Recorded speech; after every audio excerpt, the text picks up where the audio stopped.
రోజు వాక్యము తిమోతికి రాసిన 2వ పత్రిక 3వ అధ్యాయము 1వ వచనము నుండి 5 వచనముల వరకు.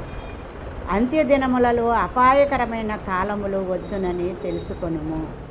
ఏలయనగా మనుషులు స్వార్థప్రియులు, ధనాపేక్షలు, బెంకములాడువారు, ద్రోహులు, అహంకారులు, దూషకులు, తల్లిదండ్రులకు అవిధేయులు, కృతజ్ఞత లేనివారు, అపవిత్రులు, అనురాగరహితులు, అజితేంద్రియులు, అతిద్వేషులు, అపవాదికులు, క్రూరులు, సజ్జనులు, ద్రోహులు, మూర్ఖులు, గర్వాంధులు, దేవుని కంటే సుఖానుభవమును ఎక్కువగా ప్రేమించేవారు, పైకి భక్తి గలవారి వలె ఉండి ఆయన శక్తిని ఎరుగని వారయ్యుందురు.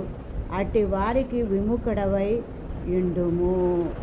అంత్యదినములలో మరి అపాయకరమైన కాలములు ఎందుకు వస్తున్నాయంటే